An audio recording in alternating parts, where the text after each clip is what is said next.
Hello दोस्तों, आराध्या रस academy के यूट्यूब चैनल में आप सभी का स्वागत है। दोस्तों, राजस्थान में आयोजित रिट भर्ती परीक्षा लेवल 2 एसएसटी यानी कि सामाजिक अध्ययन के नवीनतम पाठ्यक्रम के अनुसार भारतीय सभ्यता, संस्कृति एवं समाज में दोस्तों वैदिक सभ्यता का टॉपिक दे रखा है। दोस्तों, इस टॉपिक से संबंधित आज मैं आपको टॉप अति महत्वपूर्ण प्रश्न है वो बताने वाला हूं। और ये आज अपनी दूसरे नंबर की क्लास है। पहली वाली क्लास कौन सी थी? सिंधु घाटी सभ्यता की थी। अगर आपने वो क्लास नहीं देखी है तो वो जरूर देखें। और ये सारी की सारी क्लासें हैं, ये 2024 के नवीनतम पाठ्यक्रम पर आधारित है। और आराध्या रस अकेडमी के यूट्यूब चैनल को अगर आपने अभी तक सब्सक्राइब नहीं किया तो सब्सक्राइब जरूर करें, बेल आइकन को दबाएं, वीडियो को लाइक और अपने दोस्तों के पास में शेयर जरूर करें। तो चलिए दोस्तों शुरू करते हैं। वैदिक सभ्यता से संबंधित देखिए पहला प्रश्न है, पूर्व वैदिक या ऋग्वैदिक संस्कृति का काल किसे माना जाता है? पूर्व वैदिक या ऋग्वैदिक संस्कृति का काल है वो किसे माना जाता है? तो ये माना जाता है दोस्तों 1500 ईस्वी पूर्व से 1000 ईस्वी पूर्व तक दोस्तों पूर्व वैदिक या ऋग्वैदिक संस्कृति का काल है वो माना जाता है। तो इसमें राइट आंसर ए नंबर का ऑप्शन बिल्कुल सही उत्तर हो जाएगा। सेकंड नंबर प्रश्न है, इसमें देखिए उत्तर वैदिक संस्कृति का काल किसे माना जाता है? उत्तर वैदिक संस्कृति का काल है वो किसे माना जाता है? तो ये माना जाता है दोस्तों 1000 ईस्वी पूर्व से 600 ईस्वी पूर्व तक दोस्तों उत्तर वैदिक संस्कृति का काल माना जाता है। तो इसका राइट आंसर हो जाएगा बी नंबर का जो ऑप्शन है वो इसका बिल्कुल सही उत्तर। आगे देखिए दोस्तों, यहां पर देखिए आर्य शब्द का शाब्दिक अर्थ है। आर्य शब्द का शाब्दिक अर्थ क्या है? तो इसका शाब्दिक अर्थ हो जाएगा दोस्तों इसमें श्रेष्ठ या कुलीन। श्रेष्ठ या कुलीन। तो इसमें बी नंबर का ऑप्शन है वो इसका बिल्कुल सही उत्तर हो जाएगा। देखिए सिंधु सभ्यता या हड़प्पा सभ्यता के पतन के पश्चात है वो सेंधो प्रदेश में आर्यों की एक नवीन सभ्यता का विकास हुआ जिसे इतिहास में वैदिक सभ्यता के नाम से जाना जाता है। वैदिक सभ्यता के निर्माता आर्य थे और आर्यों के मूल निवास के संबंध में दोस्तों कई सिद्धांत है वो मिलते हैं। कोई बताता है कहाँ का है, कोई बोलता है कि यूरोप का है, ठीक है, कोई मध्य एशिया के बताते हैं, कोई आर्कटिक प्रदेश के बताते हैं, ठीक है, कोई तिब्बत के बताते हैं। स्वामी दयानंद सरस्वती ने तिब्बत का बताया था, ठीक है, और बाल गंगाधर तिलक ने आर्कटिक प्रदेश का बताया था। तो सबने अपनी अपनी अलग अलग राय दी थी। यहां पे प्रश्न पूछा गया था आर्य शब्द का शाब्दिक अर्थ है तो श्रेष्ठ या कुलीन। बी नंबर का ऑप्शन बिल्कुल सही उत्तर हो जाएगा। देखिए 100 प्रश्न का टेस्ट देने से आपका जो टॉपिक है वो पूरा का पूरा क्लियर हो जाएगा। यहां पर देखिए मित्रों 4 नंबर का प्रश्न है, प्रारंभिक आर्यों के बारे में निम्न कथनों में से कौन सा सही नहीं है? तो कौन सा सही नहीं है प्रारंभिक आर्यों के बारे में जो कथन दे रखे हैं बताना है कौन सा सही नहीं है। तो मित्रों यहां पर देखिए वे संस्कृत बोलने वाले थे, बिल्कुल सही है। वे घुड़सवारी किया करते थे, बिल्कुल सही है। वे कई झुंडों में भारत पहुंचे, ये भी बिल्कुल सही है। ये मुख्यतः नगरों में निवास करते थे। दोस्तों मैंने भी आपको थोड़ी देर पहले ही बताया था सिंधु सभ्यता और वैदिक सभ्यता में अंतर। तो दोस्तों सिंधु सभ्यता नगर प्रधान थी और आर्य सभ्यता है वो ग्राम प्रधान थी। तो यहाँ पे नगरों में नहीं ग्रामों में निवास करते थे ये। तो इसमें डी नंबर का जो ऑप्शन है वो इसका बिल्कुल सही उत्तर हो जाएगा। ये कथन है ये गलत दे रखा है यहाँ पे, ठीक है। 5 नंबर का प्रश्न है, इसमें देखिए इनमें से किस फसल का ज्ञान वैदिक काल के लोगों को नहीं था? बताइए, बहुत ही अच्छा प्रश्न है। इनमें से किस फसल का ज्ञान है वो वैदिक काल के लोगों को नहीं था? तो इसका राइट आंसर हो जाएगा वो है तंबाकू। तंबाकू का ज्ञान नहीं था, ठीक है। जो गेहूं चावल इन तीनों का ज्ञान था, ठीक है, ये आपको इसमें याद रखना है। तो इसका राइट आंसर हो जाएगा डी नंबर का जो ऑप्शन है वो इसका बिल्कुल सही उत्तर है। नेक्स्ट आगे देखिए मित्रों, इसमें 6 नंबर का प्रश्न है। देखिए उत्तर वैदिक काल के वेद विरोधी और ब्राह्मण विरोधी धार्मिक अध्यापकों को किस नाम से जाना जाता था? उत्तर वैदिक काल के वेद विरोधी और ब्राह्मण विरोधी धार्मिक अध्यापकों को किस नाम से जाना जाता था? तो किस नाम से जाना जाता था? तो दोस्तों श्रमण के नाम से जाना जाता था। किस नाम से? श्रमण के नाम से जाना जाता था। तो इसका राइट आंसर हो जाएगा बी नंबर का ऑप्शन बिल्कुल सही उत्तर, ठीक है। आगे देखिए मित्रों, इसमें 7 नंबर का प्रश्न है, वैदिक गणित का महत्वपूर्ण अंग है। वैदिक गणित का महत्वपूर्ण अंग कौन सा है? तो वो है दोस्तों शुल्व सूत्र। कौन सा है? शुल्व सूत्र। तो इसका राइट आंसर हो जाएगा सी नंबर का जो ऑप्शन है वो इसका बिल्कुल सही उत्तर हो जाएगा, सुलभ सूत्र। ठीक है, अच्छा प्रश्न है। आगे देखिए मित्रों, इसमें 8 नंबर का प्रश्न है, किस वेद में प्राचीन वैदिक युग की संस्कृति के बारे में सूचना दी गई है?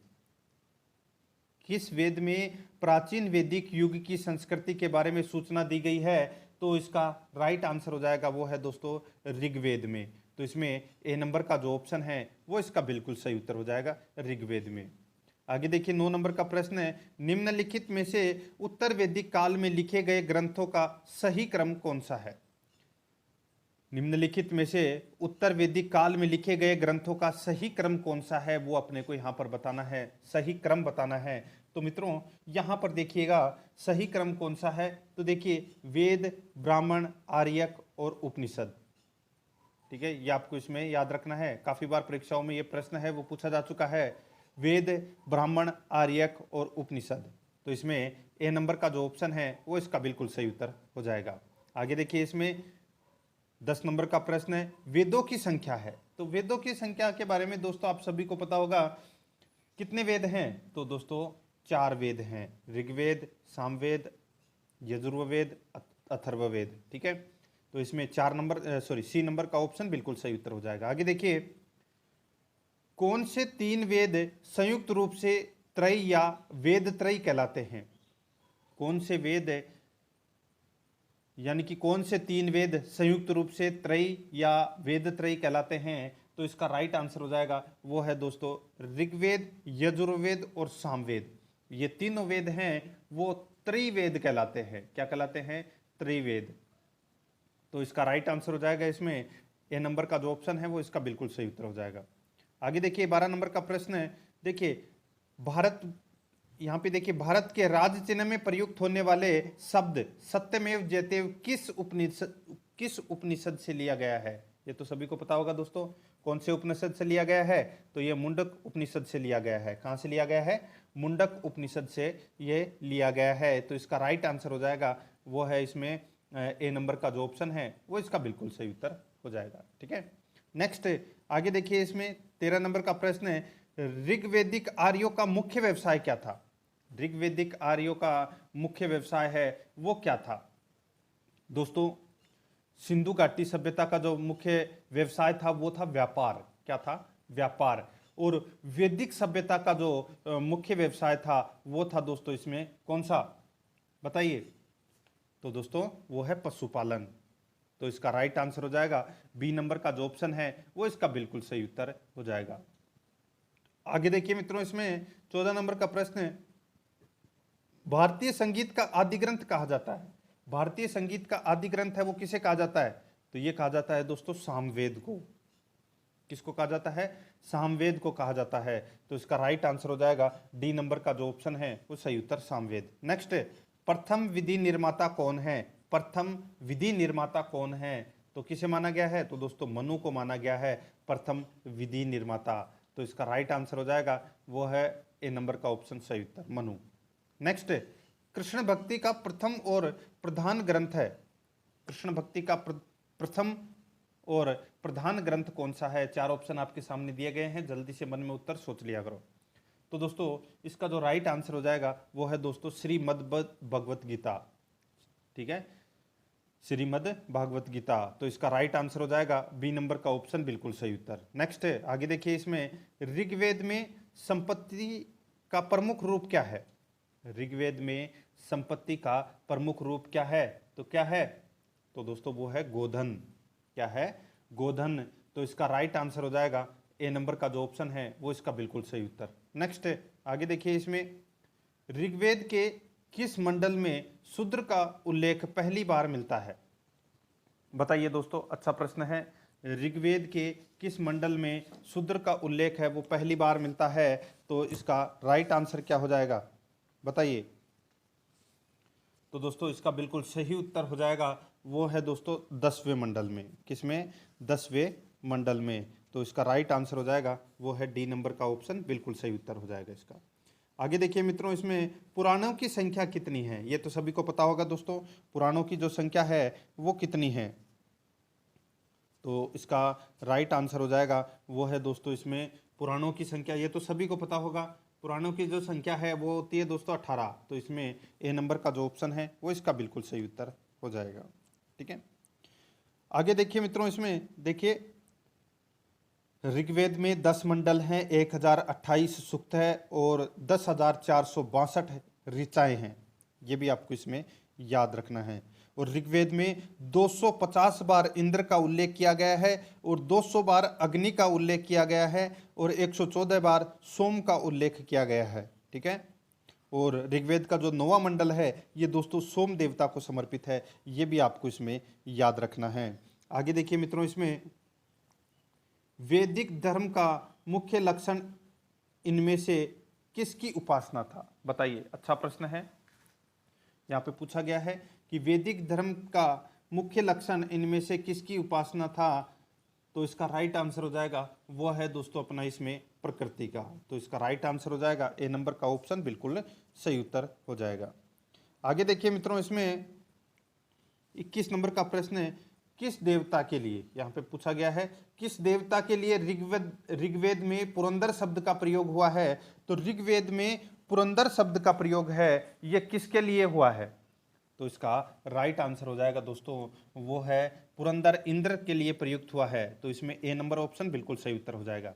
देखते हैं आपके कितने प्रश्न हैं वो इसमें सही होते हैं, कमेंट में जरूर बताना है आपको। आगे देखिए, शुल्व सूत्र किस विषय से संबंधित पुस्तक है? शुल्व सूत्र किस विषय से संबंधित पुस्तक है? तो ये दोस्तों ज्यामिति से संबंधित पुस्तक है ये। तो इसमें ए नंबर का ऑप्शन बिल्कुल सही उत्तर हो जाएगा। आगे देखिए, अस्तो माँ सदगमय, तमसो माँ ज्योतिर्गमय, मृत्यो माँ अमृतम गमय कहाँ से लिया गया है? तो ये कहाँ से लिया गया है? ये लिया गया है मित्रों कहाँ से? तो ये लिया गया है उपनिषद से। तो इसमें ए नंबर का जो ऑप्शन है वो इसका बिल्कुल सही उत्तर हो जाएगा, याद रखना है आपको। ठीक है, आगे देखिए, इसमें आर्य भारत में बाहर से आए और सर्वप्रथम बसे थे। तो कहाँ पर बसे थे सर्वप्रथम? तो ये बसे थे दोस्तों कहाँ पर? तो ये पंजाब में बसे थे। तो इसका राइट आंसर हो जाएगा सी नंबर का जो ऑप्शन है वो इसका बिल्कुल सही उत्तर हो जाएगा। आगे देखिए मित्रों, इसमें सूची फर्स्ट को सूची सेकंड से क्या करना है? सुमेलित करना है। सूची फर्स्ट में दोस्तों वेद दे रखा है और सूची सेकंड में यज्ञकर्ता, यानी कि कौन से वेद में कौन यज्ञ करता थे वो अपने को यहाँ पर क्या करना है? बताना है। बहुत ही अच्छा और शानदार प्रश्न आप इसको कह सकते हैं। देखिए मित्रों, यहाँ पर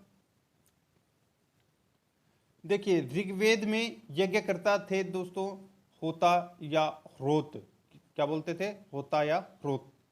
और यजुर्वेद में दोस्तों बोलते थे अर्धवर्यु सामवेद।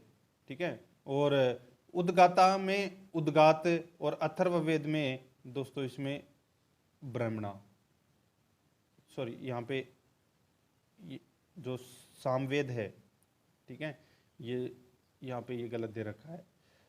ऋग्वेद में होता या हुरोत, यजुर्वेद में अर्धवर्यु और सामवेद में दोस्तों उद्गात या उद्गाता और अथर्ववेद में ब्रह्मा, ये आ जाएगा यहाँ पे। यानी कि सारे के सारे है वो सही सुमेलित है। सामवेद को आप सी नंबर ऑप्शन में लेके आ जाइए। इस प्रश्न का राइट आंसर हो जाएगा 1 2 3 4, चारों ही सही सुमेलित है इसमें। आगे देखिए, वेदों को अपौरुषेय क्यों कहा गया है?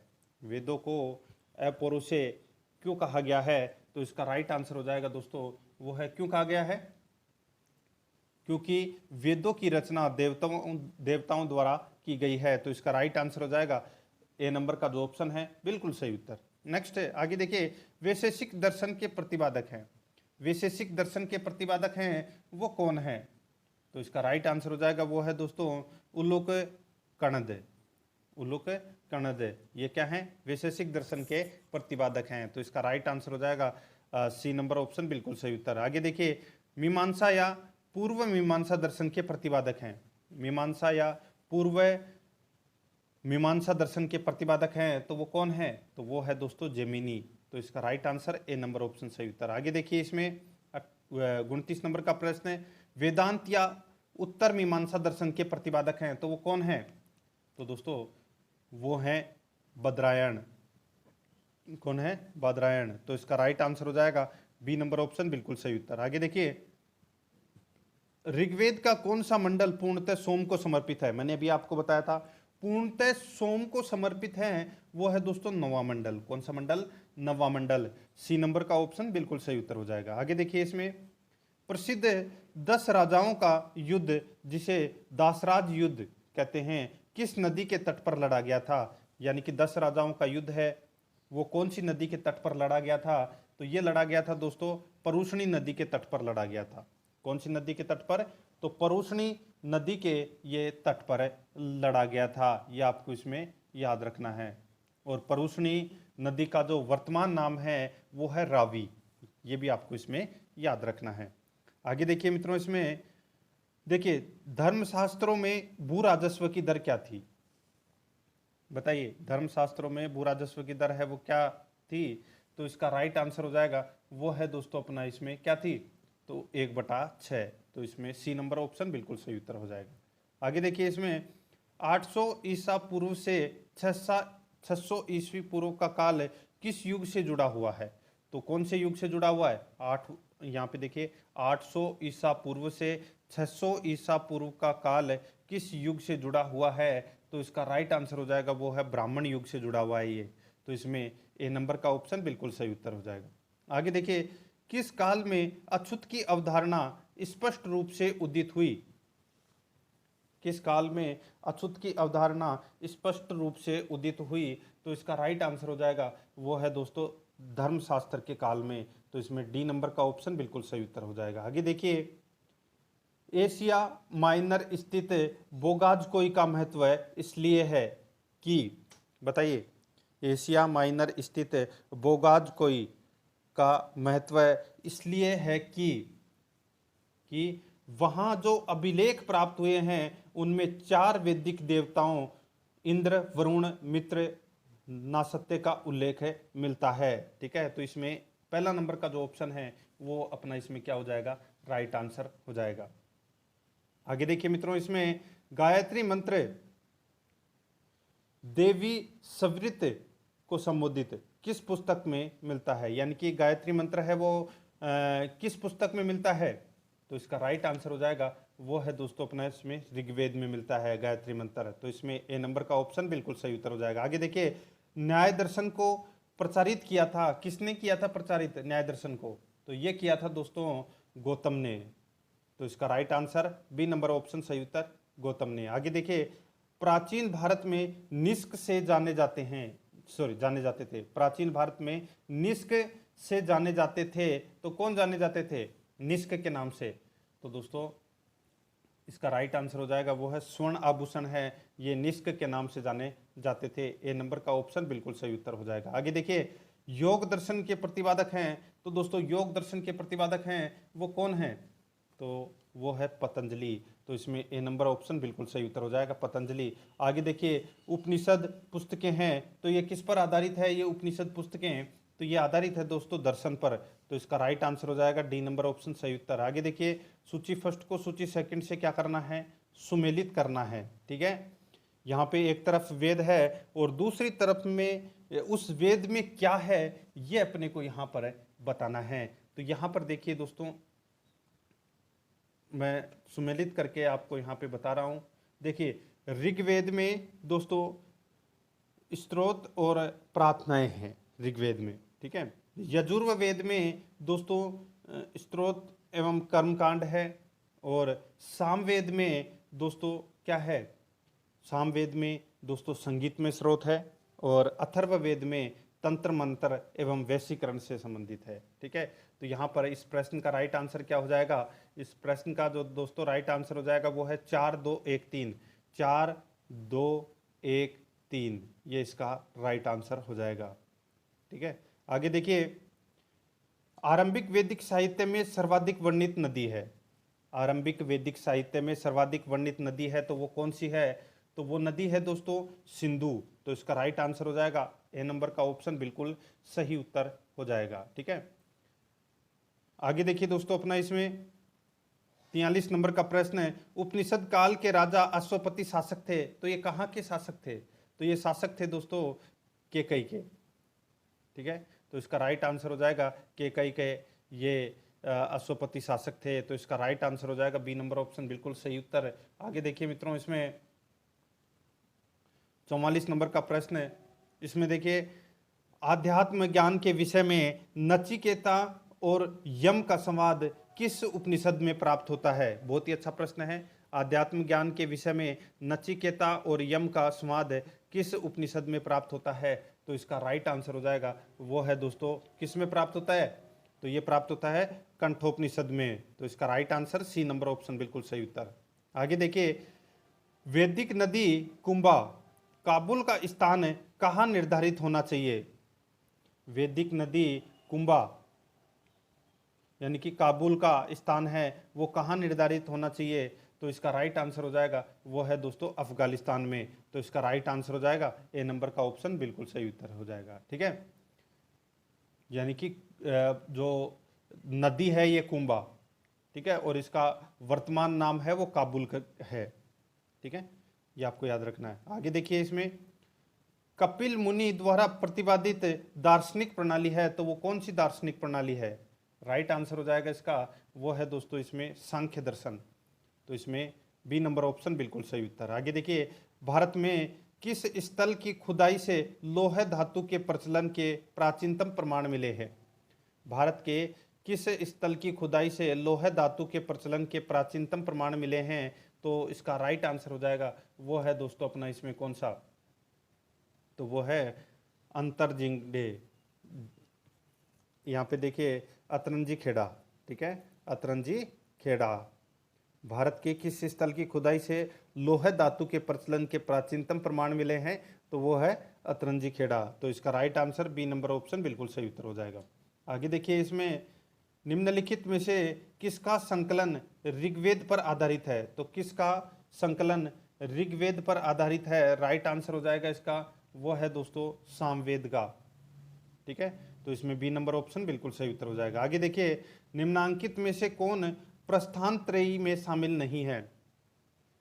निम्नांकित में से कौन प्रस्थान त्रयी में शामिल नहीं है? तो इसका राइट आंसर हो जाएगा वो है दोस्तों भागवत। ठीक है, तो इसका राइट आंसर हो जाएगा ए नंबर का जो ऑप्शन है वो इसका बिल्कुल सही उत्तर हो जाएगा। बाकी भगवत गीता, ब्रह्मसूत्र और उपनिषद ये तीनों इसमें शामिल हैं प्रस्थान त्रयी में। तो इसमें ए नंबर का ऑप्शन बिल्कुल सही उत्तर हो जाएगा। आगे देखिए, इसमें कर्म का सिद्धांत संबंधित है तो कर्म का सिद्धांत है वो किससे संबंधित है? तो दोस्तों ये संबंधित है किससे? तो मीमांसा से संबंधित है। बी नंबर का ऑप्शन बिल्कुल सही उत्तर हो जाएगा मीमांसा से। 51 नंबर का प्रश्न है, इसमें देखिए सुमेलित कीजिए। अपने को बताना है इसमें दोस्तों कौन से वेद के अंदर क्या यानी कि किससे संबंधित है, ये अपने को यहाँ पर बताना है। तो यहाँ पर देखिए दोस्तों अथर्ववेद, अथर्ववेद में दोस्तों औषधियों से संबंधित बात कही गई है और ऋग्वेद में दोस्तों ईश्वर महिमा से संबंधित है और यजुर्वेद है ये तो आप सभी को पता होगा दोस्तों बलिदान विधि से संबंधित है और सामवेद है ये संगीत से संबंधित है। ठीक है, यानी कि इस प्रश्न का राइट आंसर क्या हो जाएगा? 3 1 2 4, 3 1 2 4 इसका राइट आंसर हो जाएगा। आगे देखिए, इसमें 52 नंबर का प्रश्न है, चरक संहिता नामक पुस्तक किस विषय से संबंधित है? चरक संहिता नामक पुस्तक किस विषय से संबंधित है? तो ये संबंधित है दोस्तों कौन से विषय से? तो इसका राइट आंसर हो जाएगा वो है इसमें दोस्तों ये चिकित्सा से संबंधित है। ठीक है, चरक संहिता सी नंबर ऑप्शन बिल्कुल सही उत्तर। आगे देखिए, इसमें यज्ञ संबंधी विधि विधानों का पता चलता है तो कौन से वेद में चलता है? तो ये चलता है दोस्तों पता है वो यजुर्वेद में पता चलता है। तो इसमें राइट आंसर डी नंबर का ऑप्शन बिल्कुल सही उत्तर हो जाएगा। आगे देखिए, इसमें वैदिक युगीन सभा, ठीक है, वैदिक युगीन सभा है वो कैसी थी, क्या थी, ये बताना है अपने को। तो दोस्तों वैदिक युगीन सभा है वो मंत्री परिषद थी। क्या थी? मंत्री परिषद। तो इसमें सी नंबर का ऑप्शन बिल्कुल सही उत्तर हो जाएगा। आगे देखिए, वैदिक युग में प्रचलित लोकप्रिय शासन प्रणाली थी तो बताइए वैदिक युग में प्रचलित लोकप्रिय शासन प्रणाली थी तो इसका राइट आंसर हो जाएगा वो है दोस्तों इसमें गणतंत्र। तो इसका right answer C number option सही उत्तर हो जाएगा। आगे देखिए, सबसे प्राचीन वेद कौन सा है? तो सबसे प्राचीन वेद आप सभी को पता है ऋग्वेद है। ठीक है, तो इसमें ए नंबर का जो ऑप्शन है वो सही उत्तर हो जाएगा। आगे देखिए, 57 नंबर का प्रश्न है, निम्नलिखित में से कौन भारतीय दर्शन की आरंभिक विचारधारा है? निम्नलिखित में से कौन भारतीय दर्शन की आरंभिक विचारधारा है? तो वो है दोस्तों सांख्य। तो इसका राइट आंसर हो जाएगा ए नंबर ऑप्शन, बिल्कुल सही उत्तर हो जाएगा सांख्य। आगे देखिए, सांख्य, योग, न्याय, वैशेषिक, मीमांसा एवं वेदांत, इन छह भिन्न भारतीय दार्शनिक स्पष्ट रूप से अभिव्यक्ति हुई है तो कौन से युग में हुई है? बताइए, बहुत ही अच्छा प्रश्न है। एक बार फिर मैं बोल देता हूँ, सांख्य, योग, न्याय, वैशेषिक, मीमांसा एवं वेदांत, इन छह भिन्न भारतीय दार्शनिकों यानी कि दार्शनिक की स्पष्ट रूप से अभिव्यक्ति हुई है तो कौन से युग में हुई है? तो ये तो आप सभी को पता होगा। इसका राइट आंसर हो जाएगा वो है वैदिक युग में, क्योंकि अपन वैदिक सभ्यता ही पढ़ रहे हैं तो इसमें ए नंबर का ऑप्शन बिल्कुल सही उत्तर हो जाएगा। आगे देखिए, निम्नलिखित में से वह दस्तकारी कौन सी है जो आर्यों द्वारा व्यवहार में नहीं लाई गई थी? निम्नलिखित में से वह दस्तकारी कौन सी है जो आर्यों द्वारा व्यवहार में नहीं लाई गई थी? तो इसका राइट आंसर हो जाएगा वो है दोस्तों अपना इसमें कौन सा? तो वो है लुहार या लुहारगिरी। ठीक है, तो इसमें राइट आंसर हो जाएगा डी नंबर का ऑप्शन, बिल्कुल सही उत्तर। आगे देखिए, इसमें देखिए एक तरफ दोस्तों उपवेद है, ठीक है, और दूसरी तरफ है वेद। तो अपने को बताना है कि दोस्तों कौन सा उपवेद है वो कौन से वेद से संबंधित है, ये बताना है यहाँ पर। ठीक है, देखिए मित्रों, यहाँ पर अच्छा प्रश्न है। देखिए, आयुर्वेद है ये दोस्तों ऋग्वेद से संबंधित है, धनुर्वेद है ये यजुर्वेद से संबंधित है, गंधर्व वेद है ये सामवेद से संबंधित है, और अर्थशास्त्र है ये दोस्तों अथर्ववेद से संबंधित है। तो यहाँ पर इस प्रश्न का राइट आंसर क्या हो जाएगा? इसमें चारों के चारों सही सुमेलित किए गए हैं, 1 2 3 4 इसका राइट आंसर हो जाएगा। आगे देखिए, ऋग्वेद के किन 6 मंडलों को वस मंडल, गोत्र मंडल कहा जाता है? बताइए, ऋग्वेद के किन 6 मंडलों को वस मंडल, गोत्र मंडल कहा जाता है? वंश मंडल या गोत्र मंडल कहा जाता है। तो इसका राइट आंसर हो जाएगा वो है दोस्तों अपना इसमें देखिए, दूसरे मंडल से 7वें मंडल तक मंडल को वंश मंडल या गोत्र मंडल है वो कहा जाता है। तो इसका राइट आंसर हो जाएगा ए नंबर ऑप्शन, बिल्कुल सही उत्तर। आगे देखिए, किस वेद में जुदाई माया और वशीकरण का वर्णन मिलता है? किस वेद में जुदाई माया और वशीकरण का वर्णन मिलता है, यानी कि टोना टोटका का? तो इसका राइट आंसर हो जाएगा वो है अपना इसमें अथर्ववेद में। तो इसमें डी नंबर का ऑप्शन बिल्कुल सही उत्तर हो जाएगा। आगे देखिए, आर्य शब्द इंगित करता है, आर्य शब्द इंगित करता है तो इसका राइट आंसर हो जाएगा वो है दोस्तों श्रेष्ठ वंश को ये इंगित करता है आर्य शब्द। तो इसमें डी नंबर ऑप्शन सही उत्तर। आगे देखिए, ऋग्वेद में कुल कितने मंडल हैं? तो दोस्तों मैंने अभी आपको बताया था ऋग्वेद में कुल 10 मंडल हैं। ठीक है, कितने मंडल हैं ऋग्वेद में? तो दोस्तों 10 मंडल हैं। तो इसका राइट आंसर क्या हो जाएगा? वो है डी नंबर का ऑप्शन, बिल्कुल सही उत्तर। ठीक है, आगे देखिए मित्रों, इसमें आर्य भारत में संभवतः आए, आर्य भारत में संभवतः आए तो कहाँ से आए थे आर्य? तो ये आए थे दोस्तों कहाँ से? तो ये मध्य एशिया से आए थे। कहाँ से? मध्य एशिया से आए थे। और ये किसने कहा था? तो दोस्तों जर्मनी के प्रसिद्ध विद्वान मैक्स मुलर के अनुसार आर्य है वो मध्य एशिया से आए थे, और यह सर्वाधिक मान्य सिद्धांत है मध्य एशिया वाला। ठीक है, तो इसमें right answer B number option बिल्कुल सही उत्तर हो जाएगा। आगे देखिए, कौन सा वेद अंशतः गद्य रूप में भी रचित है, यानी कि गद्य रूप में भी रचित है? तो इसका राइट आंसर हो जाएगा वो है दोस्तों अपना इसमें यजुर्वेद है, ये अंशतः गद्य रूप में भी रचित है। तो इसमें बी नंबर ऑप्शन सही उत्तर हो जाएगा। आगे देखिए, सभा और समिति प्रजापति की 2 पुत्रियां थी का उल्लेख किस वेद में मिलता है? सभा और समिति प्रजापति की 2 पुत्रियां थी का उल्लेख किस वेद में मिलता है? तो ये मिलता है दोस्तों कौन से वेद में? तो ये मिलता है अथर्ववेद में। डी नंबर का ऑप्शन बिल्कुल सही उत्तर हो जाएगा। आगे देखिए, ऋग्वैदिक युग की प्राचीनतम संस्था कौन सी थी? तो कौन सी थी? तो इसका राइट आंसर हो जाएगा वो है दोस्तों इसमें विदथ। कौन सी थी? विदथ। तो इसका राइट आंसर हो जाएगा सी नंबर का जो ऑप्शन है वो इसका बिल्कुल सही उत्तर हो जाएगा, विदथ। आगे देखिए, इसमें ब्राह्मण ग्रंथों में सर्वाधिक प्राचीन है, ब्राह्मण ग्रंथों में सर्वाधिक प्राचीन है तो कौन सा ग्रंथ है जो सबसे प्राचीन है? तो इसका राइट आंसर हो जाएगा, वो है दोस्तों शतपथ ब्राह्मण ग्रंथ है। ये सबसे प्राचीन ब्राह्मण ग्रंथ है, तो इसका राइट आंसर हो जाएगा बी नंबर ऑप्शन बिल्कुल सही उत्तर हो जाएगा। आगे देखिए, गोत्र व्यवस्था प्रचलन में कब आई? गोत्र व्यवस्था है वो प्रचलन में कब आई? तो इसका राइट आंसर हो जाएगा, वो है दोस्तों कब आई थी ये? तो ये आई थी दोस्तों उत्तर वैदिक काल में। तो इसका राइट आंसर हो जाएगा बी नंबर ऑप्शन बिल्कुल सही उत्तर। आगे देखिए, अनुलोम विवाह का अर्थ है, अनुलोम विवाह का अर्थ है वो क्या है? तो इसका अर्थ है उच्च वर्ण पुरुष का निम्न वर्ण नारी के साथ विवाह। ए नंबर का जो ऑप्शन है वो इसका बिल्कुल सही उत्तर हो जाएगा। आगे देखिए, प्रतिलोम विवाह तब माना जाता था, प्रतिलोम विवाह तब माना जाता था तो दोस्तों जब उच्च वर्ण की नारी निम्न वर्ण के पुरुष के साथ विवाह कर लेती थी तो ये प्रतिलोम विवाह माना जाता था। तो इसमें बी नंबर का जो ऑप्शन है वो इसका बिल्कुल सही उत्तर हो जाएगा। आगे देखिए, वैदिक युग में यव कहा जाता था, वैदिक युग में यव किसे कहा जाता था? तो इसका राइट आंसर हो जाएगा, यव है वो जोको कहा जाता था। किसको कहा जाता था? जोको। तो इसमें बी नंबर का ऑप्शन बिल्कुल सही उत्तर हो जाएगा। आगे देखिए, व्रीहि शब्द किसके लिए प्रयुक्त हुआ है? व्रीहि शब्द है वो किसके लिए प्रयुक्त हुआ है? तो ये प्रयुक्त हुआ है दोस्तों चावल के लिए। किसके लिए? चावल के लिए ये शब्द प्रयुक्त हुआ है व्रीहि, याद रखना, अच्छा प्रश्न है।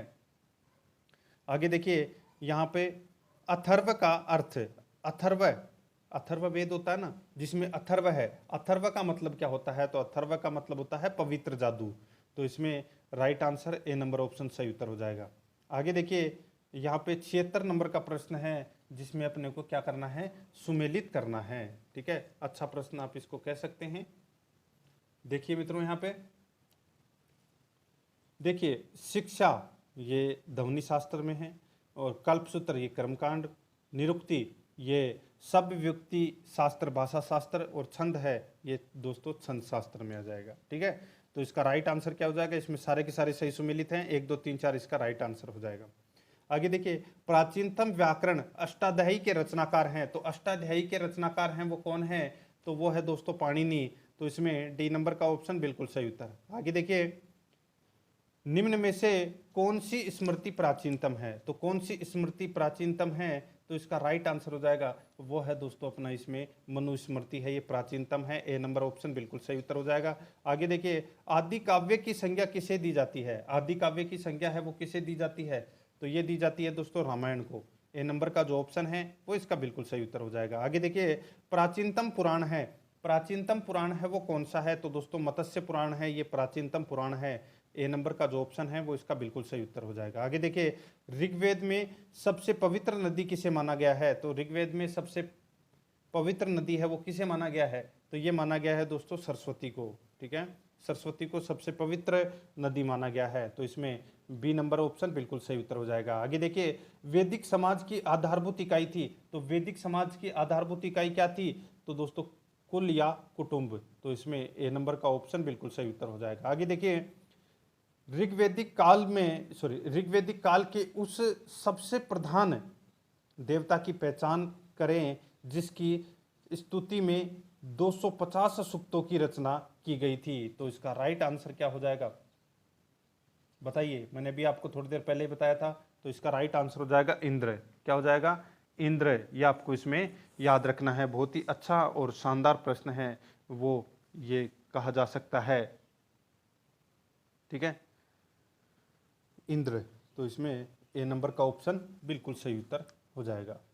आगे देखिए मित्रों, इसमें किस वेद में सभा को नरिष्ठ अर्थात सामूहिक वाद विवाद या अनुलंघनीय कहा गया है? बताइए, किस वेद में सभा को नरिष्ठ या सामूहिक वाद विवाद या अनुलंघनीय कहा गया है? तो इसका राइट आंसर हो जाएगा, वो है दोस्तों अपना इसमें अथर्ववेद। ठीक है, तो इसमें डी नंबर ऑप्शन बिल्कुल सही उत्तर हो जाएगा। आगे देखिए, किस रचना में नारी को सूरा और पासा के साथ 3 प्रमुख बुराइयों में शामिल किया गया है? किस रचना में नारी को सूरा और पांसा के साथ 3 प्रमुख बुराइयों में शामिल किया गया है? तो इसका राइट आंसर हो जाएगा, वो है दोस्तों मैत्रायणी संहिता में। तो इसका right answer A number option सही उत्तर हो जाएगा, मैत्रायणी संहिता। आगे देखिए, उत्तर वैदिक काल में किस देवता को सर्वोच्च स्थान प्राप्त था? तो सर्वोच्च स्थान प्राप्त था तो ये था दोस्तों प्रजापति को। तो इसका राइट आंसर हो जाएगा ए नंबर ऑप्शन, बिल्कुल सही उत्तर हो जाएगा। प्रजापति को सर्वोच्च स्थान है वो प्राप्त था। 87 नंबर का प्रश्न है, ये देखिए दोस्तों, यहाँ पर अपने को क्या करना है, सुमेलित करना है। ठीक है, अब अपने को बताना है कि एक तरफ तो दोस्तों इसमें यज्ञ दे रखे हैं, यानी कि कौन सा यज्ञ है वो किससे संबंधित है वो अपने को यहाँ पर बताना है। देखिए दोस्तों, राजसूय यज्ञ, ये कौन सा यज्ञ होता था? राजा के सिंहासन रोहण से संबंधित यज्ञ है वो राजसूय यज्ञ होता था। अश्वमेध यज्ञ है वो राजनीतिक शक्ति बढ़ाने हेतु किया जाने वाला यज्ञ है होता है, उसको अश्वमेध यज्ञ बोलते हैं। और वाजपेयी यज्ञ, यहाँ पर देखिए वाजपेयी यज्ञ, ये दोस्तों सूर्य प्रदर्शन व प्रजा के मनोरंजनार्थ किया जाने वाला यज्ञ होता है। और अग्निष्टोम यज्ञ है, ये दोस्तों देवताओं को प्रसन्न करने हेतु अग्नि को पशु बलि दिया जाने वाला एवं सोमरस का पान किया जाने वाला यज्ञ होता है। ठीक है, ये सारे के सारे सही सुमेलित हैं जो मैंने अभी आपको यहाँ पे बता दिया है। 1 2 3 4 इस प्रश्न का राइट आंसर हो जाएगा। दोस्तों अब यहाँ पे देखिए, सूची फर्स्ट को सूची सेकंड से सुमेलित करना है। सूची फर्स्ट में ऋग्वेद में नाम और सूची सेकंड में आधुनिक नाम दे रखा है, यानी कि ऋग्वेद में जो नदी थी, ठीक है, उनका प्राचीन नाम है वो एक तरफ दे रखा है और आधुनिक नाम है वो वर्तमान यहाँ पे दे रखा है। ठीक है, तो यहाँ पे देखिए दोस्तों, ठीक है,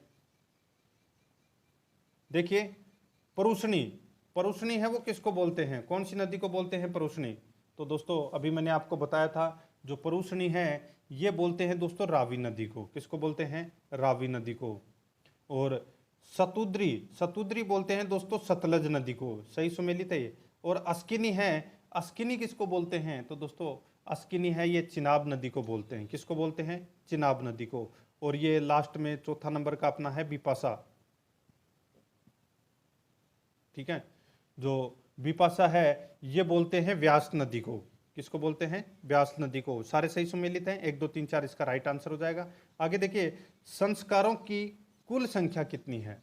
बताइए, संस्कारों की कुल संख्या है वो कितनी है? ये कितने संस्कार होते हैं? तो दोस्तों टोटल 16 संस्कार होते हैं, ये आपको इसमें याद रखना है। ठीक है, आगे देखिए मित्रों, इसमें देखिए सुमेलित कीजिए। ठीक है, वापस कूट भाषा वाला प्रश्न है। ठीक है, तो यहाँ पे अपने को क्या करना है? सुमेलित करना है कि यानी कि कौन सा विवाह है वो किससे संबंधित होता है। ठीक है, तो यहाँ पर देखिए दोस्तों, यहाँ पे ब्रह्म विवाह, ब्रह्म विवाह बोलते हैं किसको? तो समान वर्ण या जाति का विवाह है उसको बोलते हैं ब्रह्म विवाह। देव विवाह किसको बोलते हैं? तो दोस्तों पुरोहित का पारिश्रमिक में मिले कन्या के साथ विवाह है उसको बोलते हैं देव विवाह। और आर्ष विवाह है ये किसको बोलते हैं? तो कन्या मूल्य के रूप में एक जोड़ी गाय व बैल चुकाकर किया गया विवाह है वो आर्ष विवाह कहलाता है। और यहाँ पर देखिए प्रजापत्य विवाह है, ये बिना दहेज का विवाह होता है उसको बोलते हैं। तो इसमें सारे के सारे सही सुमेलित हैं। 1 2 3 4 इसका राइट आंसर हो जाएगा। अब यहाँ पर देखिए दोस्तों 91 नंबर का प्रश्न है। इसमें देखिए दोस्तों, इसमें भी वही है, गंधर्व विवाह है। गंधर्व विवाह है ये किससे संबंधित है? तो ये दोस्तों प्रेम विवाह से संबंधित है गंधर्व विवाह। आसुर विवाह है, आसुर विवाह दोस्तों किसको बोलते हैं? कि कन्या को खरीद कर किया गया विवाह है वो आसुर विवाह बोलते हैं। और राक्षस विवाह किसको बोलते हैं? तो पराजित राजा की कन्या या अपहरण की गई कन्या के साथ जो विवाह होता है उसको राक्षस विवाह बोलते हैं। और पेशाच विवाह है दोस्तों, इसमें देखिए पेशाच विवाह किसको बोलते हैं? कि सोई हुई अवस्था में कन्या को गुमराह कर या मानसिक रूप से अस्वस्थ कर कन्या को गुमराह कर उसके साथ किया गया विवाह है वो पेशाच विवाह कहलाता है। तो इसमें सारे के सारे सही सुमेलित हैं, मैंने बता दिया आपको। आगे देखिए दोस्तों, इसमें 3 रण में शामिल नहीं है। 3 रण में शामिल नहीं है, तो बताइए कौन शामिल नहीं है 3 रण में? तो इसका राइट आंसर हो जाएगा वो है मातृ रण है वो इसमें शामिल नहीं है। ठीक है, बाकी ऋषि पितृ और देव रण शामिल है। आगे देखिए, ऋग्वैदिक काल से संबंधित मध्यभांड संस्कृति है, तो ये सब संस्कृति है दोस्तों गेरुवणी मध्यभांड संस्कृति यानी कि ओसीपी। तो इसका राइट आंसर हो जाएगा ए नंबर ऑप्शन सही उत्तर। आगे देखिए, उत्तर वैदिक काल से संबंधित मध्यभांड संस्कृति है, तो इसका राइट आंसर हो जाएगा वो है चित्रित दूसर मध्यभांड संस्कृति। बी नंबर का जो ऑप्शन है वो इसका बिल्कुल सही उत्तर हो जाएगा। आगे देखिए, इसमें हरियाणा प्रांत में चित्रित दूसर मध्यभांड स्थल किस स्थान पर हाल ही में किए गए उत्खननों से प्रकाश में आया है? बताइए, हरियाणा प्रांत में चित्रित दूसर मध्यभांड स्थल किस स्थान पर हाल ही में किए गए उत्खननों से प्रकाश में आया है? तो इसका राइट आंसर हो जाएगा वो है दोस्तों भगवानपुर। बी नंबर ऑप्शन बिल्कुल सही उत्तर हो जाएगा भगवानपुर। आगे देखिए, प्राचीनतम विवाह संस्कार का वर्णन करने वाला विवाह सूक्त किस में पाया जाता है? तो दोस्तों ये पाया जाता है किसमें? तो ये पाया जाता है दोस्तों ऋग्वेद में। तो इसमें ए नंबर का ऑप्शन बिल्कुल सही उत्तर हो जाएगा ऋग्वेद में। आगे देखिए, ऋग्वेद में अगण्य यानी कि वध योग्य नहीं शब्द का प्रयोग किसके लिए किया गया था? तो ये किया गया था दोस्तों किसके लिए? तो इसका राइट आंसर हो जाएगा वो है गाय। बी नंबर का जो ऑप्शन है वो इसका बिल्कुल सही उत्तर हो जाएगा। आगे देखिए, इसमें सुमेलित करना है। एक तरफ दोस्तों नाम है और दूसरी तरफ इसमें बताना है कि ये किससे संबंधित है, यानी कि किसको बोलते थे। ठीक है, अच्छा प्रश्न आप इसको कह सकते हैं। तो यहाँ पर देखिए दोस्तों, संग्रहित, ठीक है, यहाँ पे दे रखा है संग्रहित, ये बोलते हैं दोस्तों कोषाध्यक्ष को। भागदूत, भागदूत बोलते हैं दोस्तों कर संग्रहकर्ता को। और सता या छत्री ये बोलते हैं दोस्तों पासे के खेल में राजा का जो सहायक होता है उसको बोलते हैं। और अक्सवाप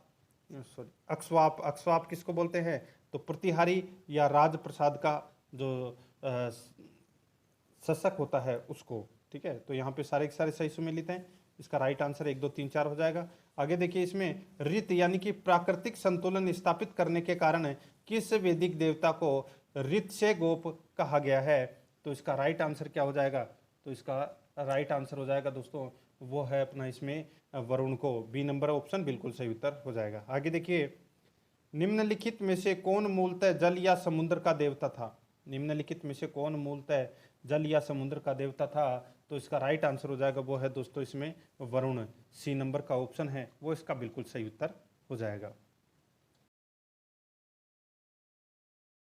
तो दोस्तों प्रश्न आपको कैसे लगे कमेंट में जरूर बताएं, और आराध्या रेस एकेडमी के यूट्यूब चैनल को सब्सक्राइब नहीं किया तो सब्सक्राइब जरूर करें, बेल आइकन को दबाएं, वीडियो को लाइक और अपने दोस्तों के पास में शेयर जरूर करें। मिलते हैं दोस्तों नेक्स्ट क्लास में। जय हिंद, जय भारत।